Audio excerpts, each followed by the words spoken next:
Very excited about this rumor. It's time to talk it into existence. I never thought it would be possible, but according to Jake Fisher, the Sixers would be interested in Santi Aldama, of course. But more importantly, he also inferred the Grizzlies would be willing to trade him if they got the correct value in return. Supposedly, before the offseason, they couldn't reach an agreement on a contract extension. So, behind the scenes, it seems like the player and team don't see eye to eye on a set price. Now, the great thing about him, if you were to trade for him, you would have his bird rights, so they would instantly be front runners to re-sign him. Supposedly, Memphis' unwillingness to pay him stems off their ability to draft and find gems. And you also got to keep in mind, G.G. Jackson is a power forward who hasn't even played this season for them. He had a great rookie year, but he got injured, so they still have him on a great team-friendly deal. I mean, their roster is full of hidden gems that they just developed. Jalen Wells, Scottie Pippen, Jake LaRavia,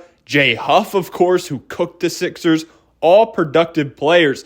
And since they are a small market, it seems like they don't want to be paying more than what they want for a Santi Aldama type. Now, Sixers fans will be very happy because he's a legit power forward. He's actually listed at 7 foot, only 23 years old. The beauty of him at that size, he's a do-it-all player. 13.5 points, 7.4 rebounds, and 3 assists per game. Career highs in every statistical category. He's shooting 38.9% from 3 on 4.5 threes attempted per game. And you think about the Sixers starting unit when healthy, you have Maxey, Oubre, George, and Joel Embiid. Slot Santi Aldama in there, it would be perfect. I mean, I kind of think of him as a Nick Batum replacement, but with more offensive potential and a way better rebounder at this point. And the thing about him is he just makes things happen. He's third on the team in total steals with 26.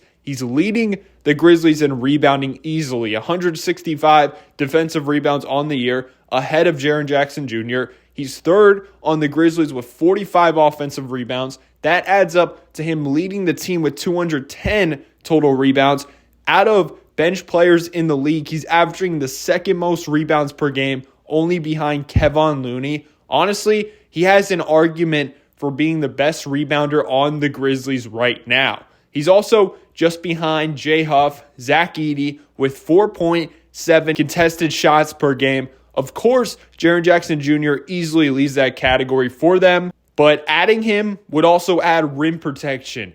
You got Embiid averaging 6 contested shots per game, Paul George 5.1, Kelly Oubre 4.5. Slot Santi Aldama in there, you got a lot of length and switchability and also an upgrade rebounding-wise into the starting unit. He also has taken a little jump driving-wise. He's averaging 5 drives per game, shooting 48%. He's shooting a career-high 83% at the rim. That would be better production than Kelly Oubre and Caleb Martin in the drive situation, which is very impressive considering he's listed as a 7-footer.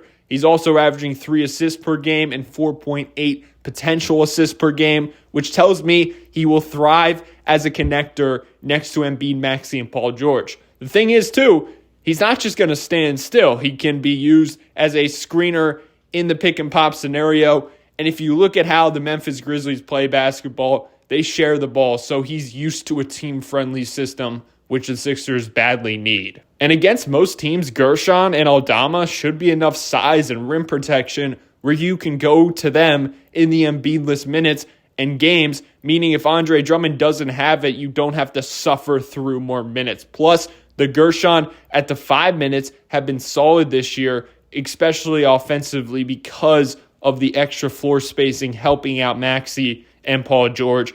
It's just that at times they are way too small and struggle defending the rim and rebounding. If you add Aldama's size, you can really find some great lineups with Gershon at the 5 and Santi at the 4, which will make the Sixers more competitive whether Embiid plays or not. Here's his head coach talking about him via Bluff City Media Grizzlies. Oh, man, I think just more confidence in his offensive game. I think that's the one thing that definitely jumps out, when I first think about him. I think the shooting's got to still come along.